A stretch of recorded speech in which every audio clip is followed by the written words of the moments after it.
Thank you for coming for our presentation. Today we are going to speak about ATMs and how, in our opinion, we can hack it. Who we are? We are members of SCADA Strangelove team and Positive Hack Days team. We are authors of multiple articles and research, for example, XML out-of-band external entities. We're white hats, seriously white hats. The future presentation is not about us. And Club Meta edX, of course. Here's our agenda. There will be some introductory history about ATMs, previous art, and so on. Some words about physical stuff like skimmers or pin sniffers. And our view about vulnerabilities of the host devices and devices inside the ATMs. And of course, there will be some demos. Unfortunately, we have no opportunity to bring our ATM with us, but we made some videos, so I hope you will enjoy it. And here's words for Olga. She will speak about ATM history. Olga? Hi guys, we are glad to be here, and so let's say a few words about ATM history before you will listen to some old stuff. First ideas of ATMs was doing since 1930s. It was some man who built hole-in-the-wall ATM and gave it to trial to the Citibank of New York. But those short-sighted bank chosen to use a cash. Sure, if you don't have ATM, it can be hacked. One more man was more aggressive, and in several years he built an ATM. The first cash machine was installed in the North London outside of a branch of Barclays Bank in June 1967. That device used special chemically coded checks. And even more, some of them, the checks were marked with radioactive elements. It's not such a bad idea.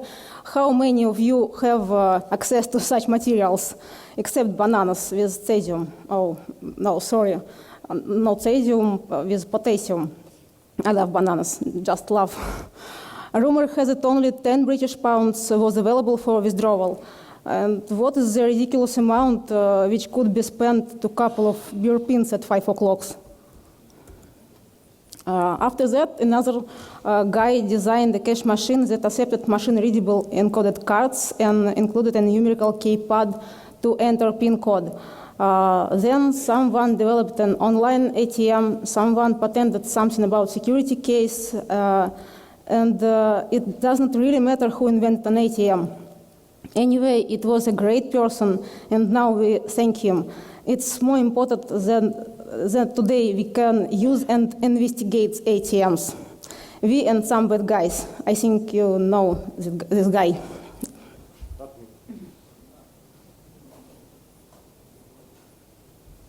Sorry. So, well, why we are doing it? During several last years, ATMs, so many ATMs were really hacked. How it happened? One man from some bank came to us and tell us about this real story.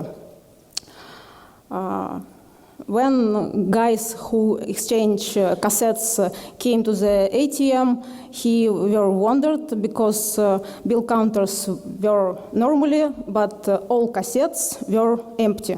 All cassettes were empty. And 2 weeks, this ATM was empty, and no one knew how it possible. It's easy. Some bad guys came to this ATM before incassetors and insert their CD, bootable CD, and injected their malware into operating system. After that, they rebooted and emptied all cassettes. That's all. And we are curious about it. And how about you? And so many posts and blogs reported about ATM viruses. And we read these posts, we watch some news about it, and we research ATMs. And we can't be silent no more. Where the popularity, there are viruses, Trojan.Skimmer and backdoor Ploutus and other named or unnamed malware. The malware is transferred to the ATM by physically inserted a new boot CD or USB flash drive. Some of them steal bank card data, allow remote access, and drop more malware. And other ones allow full access to dispense and inject all money, as much as you wish. But we are not only one, we are not the first. Some researchers, some security guys, some antiviruses, analytics, and for example, Barnaby Jack. He was showing Jackpotting ATM at Black Hat USA in 2010, and he exploited several vulnerabilities in the ATM software. His malware, he showed, could be injected into the ATM operating system from a bootable flash drive or via a remote management TCP port. But his research a little bit different about our research. And now let's speak about evolution. What do you know about evolution? Once upon a time, there are card reader for working with bank cards and a pin pad for entering pins. The card reader works with cards via magstripe or a chip. Chip, it's like a microcomputer, and maybe we will talk about it in our next research.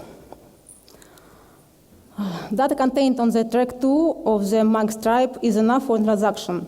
PIN is required for cash drawing via ATM and not required for some payment by POS.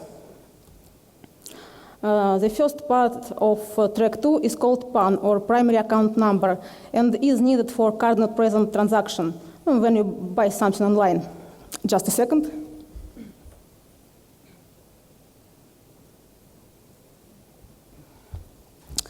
And enough story. When some bad guys steal your bank card data, just your track 2, and don't steal your PIN, they might use it because track 2 contained the primary account number. It's digits which contained on the top of bank card, and track 2 also contained expired date. These digits also contained on the top of bank cards.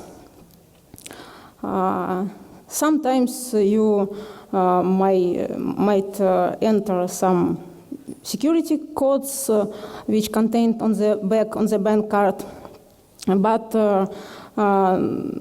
some of bad online store don't use this code. And you might enter the cardholder name, but it's not checked. You might enter blah, blah, blah, and it's okay. So if bad guys steal your bank card data, they might buy something online instead you.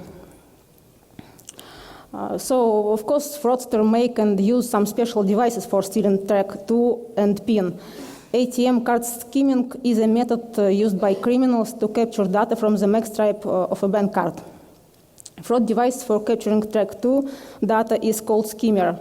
To gain full access to your bank account on an ATM, thieves still need your PIN. PIN might be captured via a fake PIN pad or a hidden camera. And of course, they might be captured by shoulder surfing or mirrors. Sometimes you use ATM in some hipster market with mirrors around. And if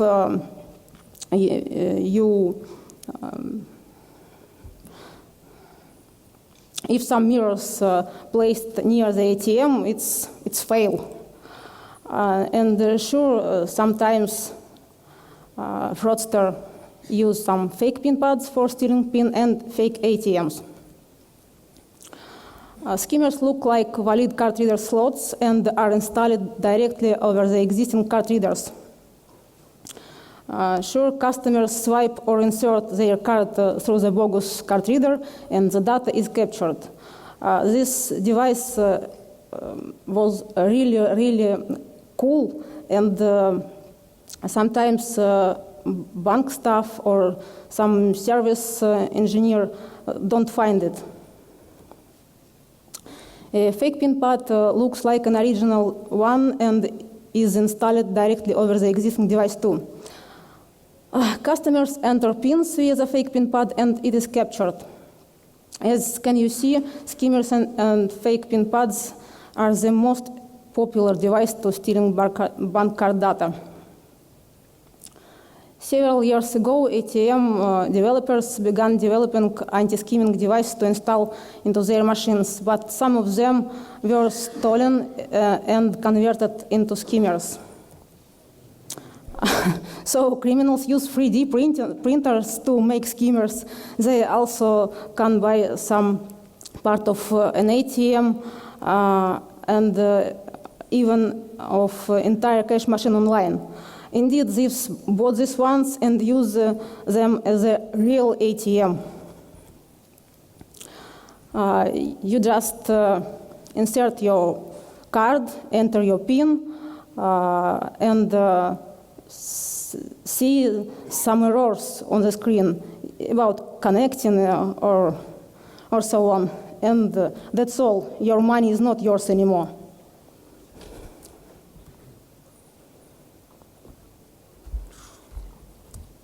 Okay, this was a history, and that was the risks that banks already have faced or they're going to face. For example, and all of these attacks were targeted at the customers, not the banks. But all the manipulations is only of the outside of the ATM, not in the inside. How it's hard to get inside of any ATM? What are countermeasures? A service zone is the upper zone of the ATM, which contains the ATM machine, which connects to the processing. It connects to the USB devices, and it's only a plastic cover that protects it from the evil man. And whole service zone is protected only by a single lock. Instead of save for money, it's bank thinks, money, cassettes, if they steal it, then we are going to lose some money. So it's steel and concrete with the rotary code locks, electronic locks, and minimum 2 types of locks which protects it. Okay, let's get into ATM. For getting into the safe, we should call this guy with the drink machine. It will be about 20 minutes. It won't be very quiet, if not say the less. And maybe we will get into it. But actually, we just can buy a key for the ATM. For example, Barnaby Jack said that it would cost only $40 or so, and we can open all the ATMs that use such a key. But actually, there is no need for it. For example, it's a real photo from the ATM where the Ethernet patch code is got out of the ATM and inserted into the modem, which connects to the service host. That was used maybe because there is not a good coverage in it, but actually Ethernet out of ATM. Who does that? Let's return to the logs. As you can see on the left and the right hand side of the screen, there is USB ports, Ethernet ports that got out of the ATM, and perpetrator can easily access them without opening anything. And in the center, there is our ATM, which we bought for our research. But unfortunately, when we were showing it in the public, we forgot our key. We asked our friend, maybe some of you know him, and asked him to open the ATM. Let's see how long it would take to open the ATM.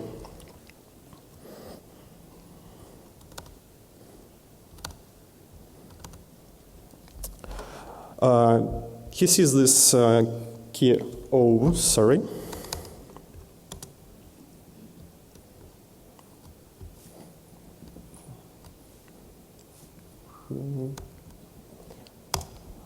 He sees this key lock only for the first time, and it would take him about 40 seconds or so to open it. And after that, you have full control of the service zone with the okay.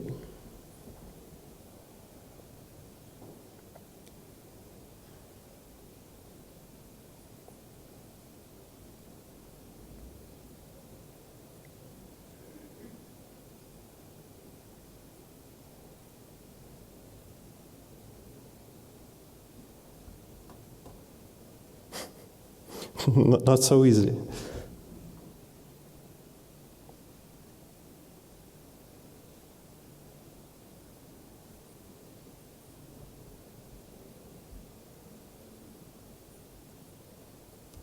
That's it. 40 seconds. The normal time that police would come to the ATM is about 3 minutes. So you can do whatever you want.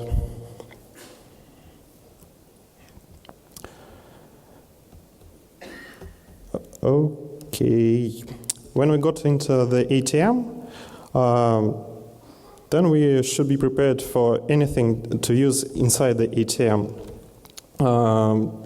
What was our intent in our research?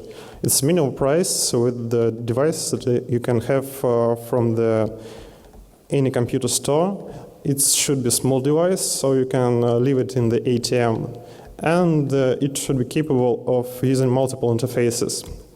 And actually, Raspberry.Py is the solution for all of this. Many of you maybe have it at home, and it's virtually useless, as I suppose. You can do some do-it-yourself things, but it's not very good computer, actually. We have USB to COM converters that sold in bunches for €2 maybe. We have phase dancer if we will face, for example, USB devices, thanks to Trace Goodspeed for such a good thing. And we have a Wi-Fi dongle to remotely access our Raspberry Pi when we leave it in the ATM. And of course the battery, because we don't want to use the ATM, which can restart many times in our research. And what about software? Actually, it will be only Python device, or only Python software. It will be pserial for serial port, pheat for USB devices, and pUSB for general devices. And as for phase dancer, it will be TTUE framework. It's man-in-the-middle USB software. We use 2 phase dancers, that one facing the ATM, another facing the original device, and we can manipulate all the information that will be passing through it. Here is what we have done in the screenshots. On the left, we have Raspberry Pi, which is connected to USB to COM converter. We can leave it in the ATM. We have any device which connects to it via Wi-Fi, and we dispense money from it. How we're doing it? Actually, many of the articles research say these magic words about XFS. It's a standard interface between host application, and the service providers, which are exactly connected to the real devices. There are plenty of functions, for example, dispensing money, entering PIN code, getting data from the card, and so on. What we can do if we are going from the application software to the XFS. For example, we have PIN keypad device. It has two modes, open mode and secure mode. Open mode is used when you're entering sum of money you're going to dispense, or entering phone number if you're going to pay for a phone. And secure mode is used for making the PIN block for making actual transaction. XFS doesn't introduce export of the keys from the PIN pad, but as you can understand, interface is not the place where we should seek for such functions. Actually, we are going to look into firmware.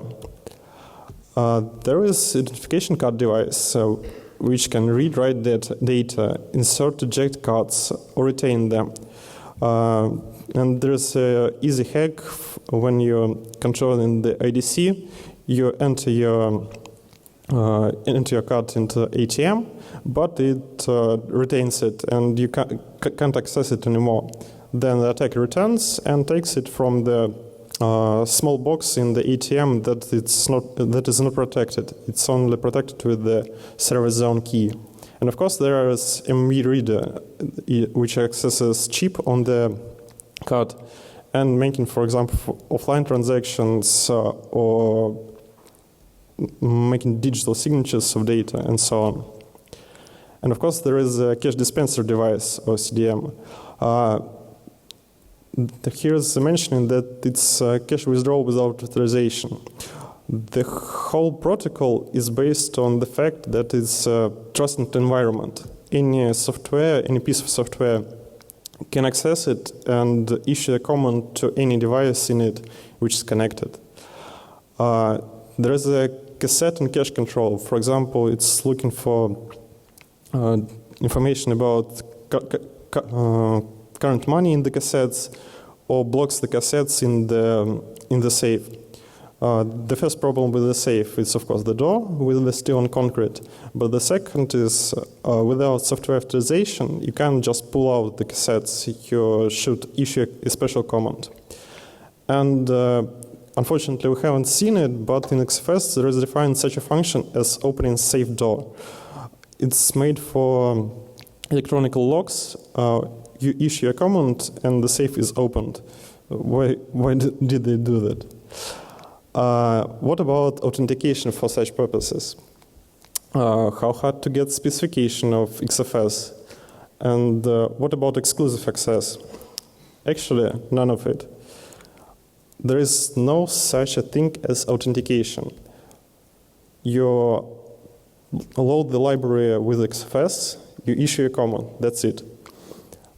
Specification is freely available. In the tweet a couple of weeks ago, there was a mention about XFS specification for one major vendor, which were found on some Chinese site. Actually, if you Google well enough, if you're Google master, you can download it even without registration from the official site.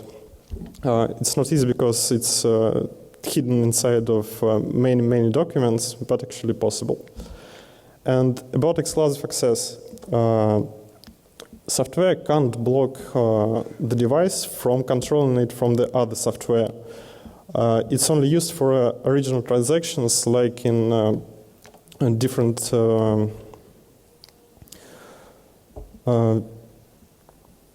online banking accounts where you should withdraw money and send money to another account in one single step. And it's not intended for security. For example, another software can issue cancel command and all transactions will be reversed. And big problem, which Olga already mentioned, it's Windows XP. Actually, it's still alive. It's even PCI DSS compatible, because Windows Embedded has prolonged PCI DSS compliance until 2018 or 2019 year.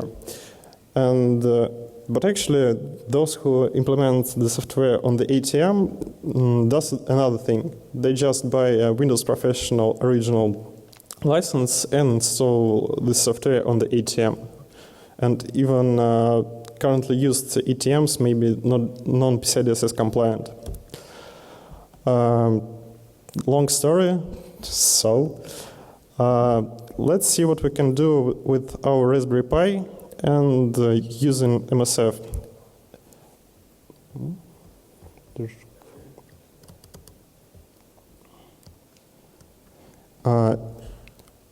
For now, we have a key for our ATM. We're accessing the service zone and attaching our Raspberry Pi into the Ethernet port of the ATM.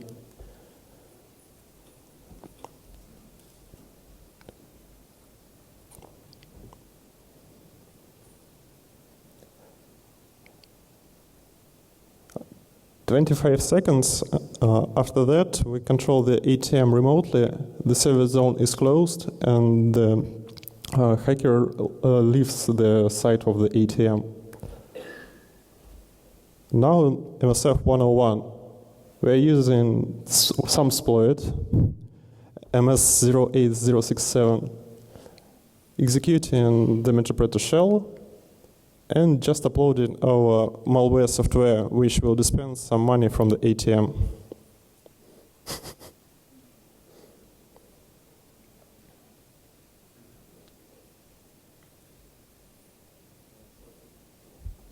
There's a window with the Python code, and as you can see on the bottom of the slide,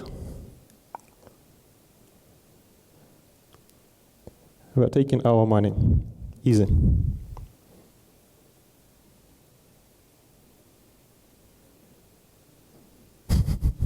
Not real money, unfortunately.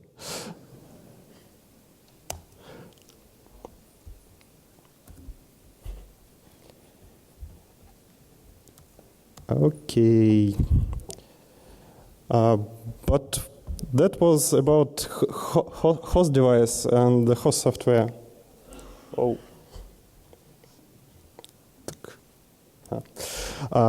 It was about host device and host software, which we already seen. But actually, the ATM connects to its devices via COM or USB ports. Here's again this slide with XFS, and we are going to man the middle attack between service provider and its actual devices. What is COM port? It's a standard interface.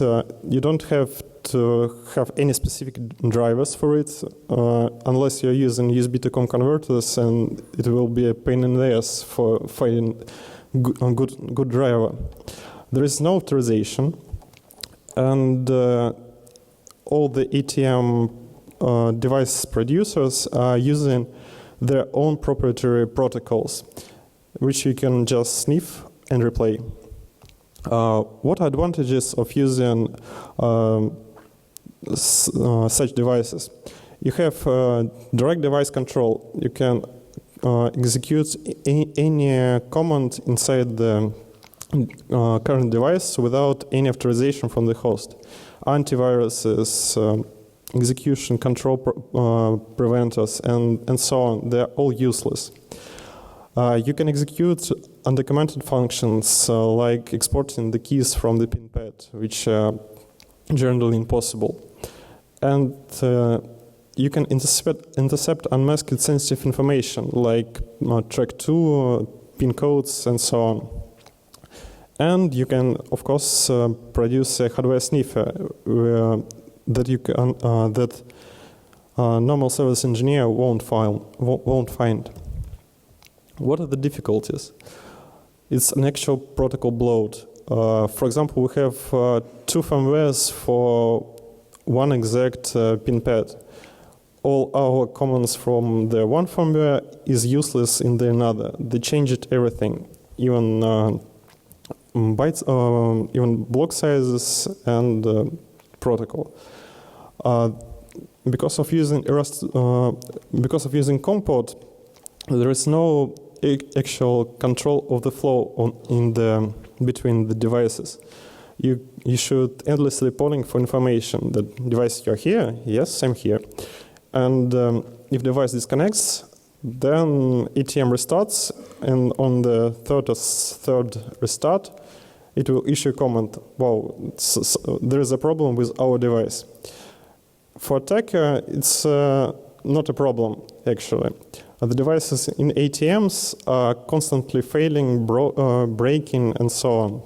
So the service engineer will come in 2 weeks, fix this ATM, and you can do whatever you want again. What are the protocols in such devices? There is no good tool for analysis. You can't use just Wireshark to sniff the comport. There is no flow control, no host loss detections, and is in original sockets in the internet, in the TCP. There are three opportunities: fixed sites packets for controlling start-stop bytes and length prefix data. Here is an example of data without Wireshark. It's a blob of data. We can't control what is sent, what is received, and so on. Maybe we weren't thorough enough and didn't found our best tool, but it's what we're doing. Typical data on the ATM is very easy. For example, this is a packet from the host device to USB device.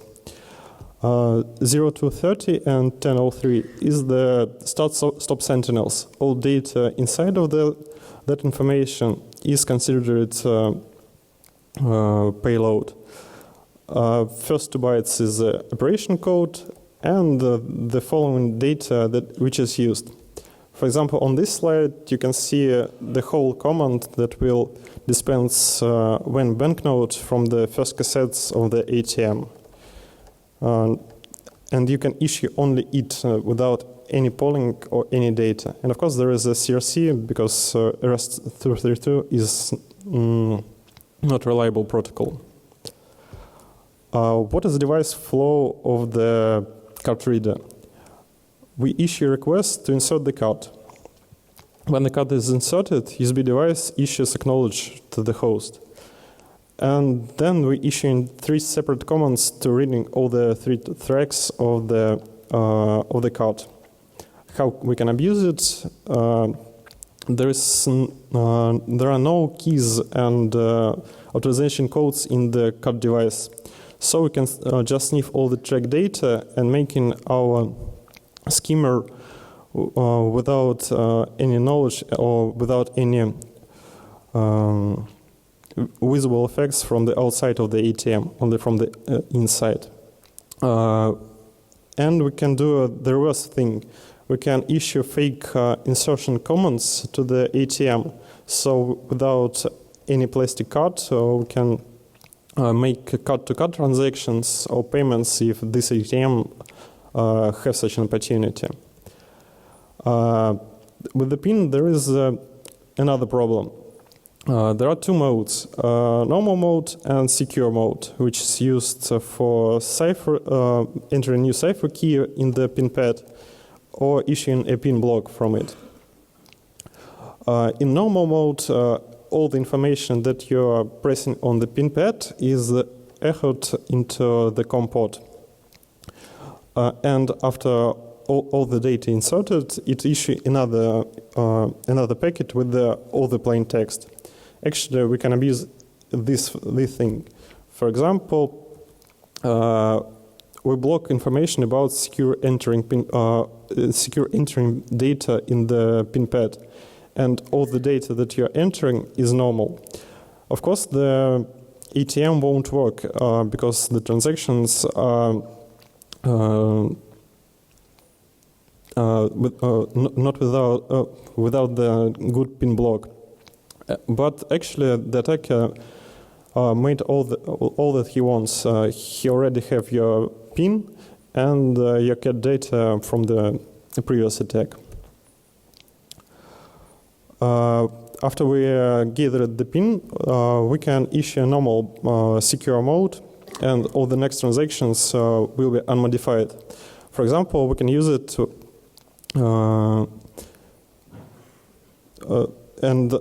for the user of this ATM, there will be, I wrongly entered first PIN code, and then it's all okay. I don't want to call the bank about wrong PIN code.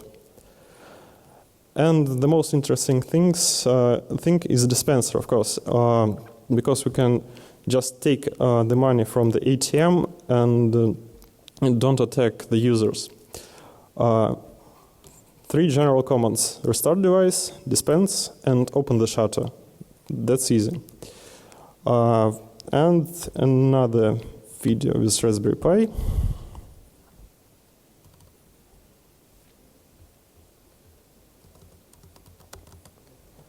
For now, we're connecting our Raspberry.Py not to the Ethernet port of the ATM, but to the USB port of the devices.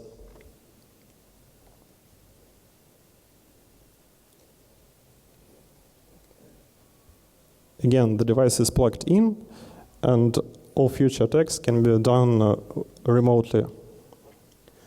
We're issuing a command to dispense our money. Unfortunately, there is no sound, but to take money from the cassette, we're opening the shutter.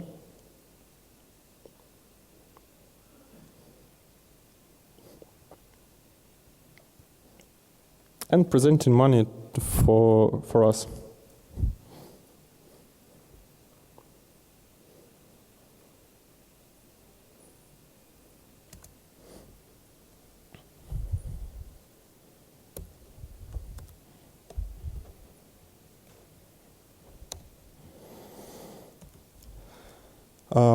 What vendors think about our research? They say, hey, we are not using COM ports, we are using USB. But actually, in many cases, there is only a USB to COM device. And even if you have an original USB device, there is such thing as USB hid devices, which are exactly the same packets going in clear text on the code. And I already mentioned the hardware which is can use to be which you can use for attacking USB. They're using cryptography. Yeah, it's an IS, I suppose, but actually they're using quite wrong. And the third part. They are not going to fix some of vulnerabilities because they say that they are not using such ATMs anymore. What we think,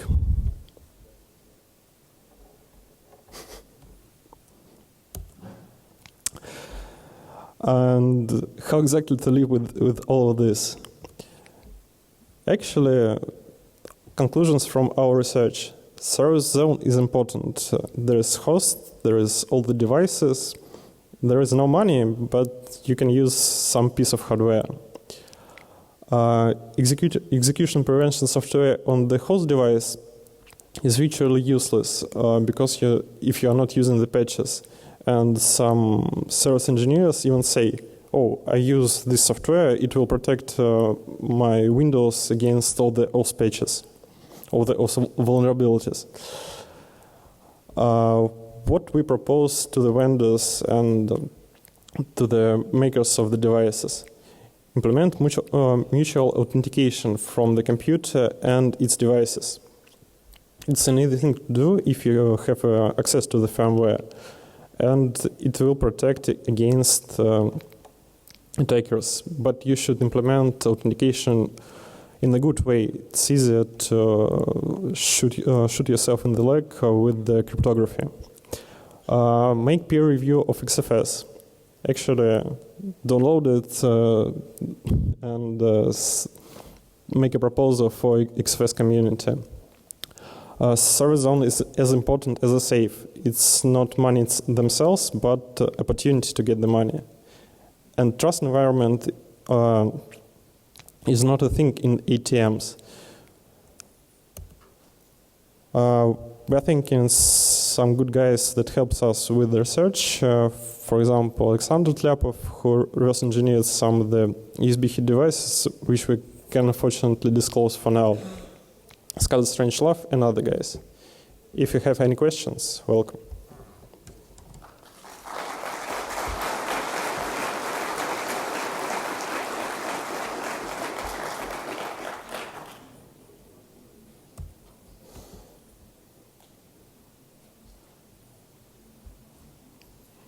No questions?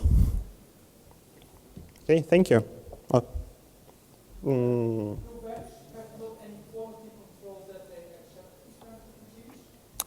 Repeat, please. Do the banks have quality control that they accept these poorly designed machines? Yes, they have quality control, but actually it's the same people who, the same firms that creates the software, and some attacks are considered virtual and can't be used in the field, they say. And actually these devices are in the field. Yes?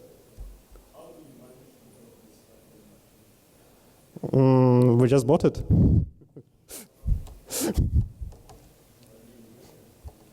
Actually, on eBay or on special sites, you can buy any part of the ATM. The most expensive part of the ATM, as you understand, is the safe, and actually you don't have to use it.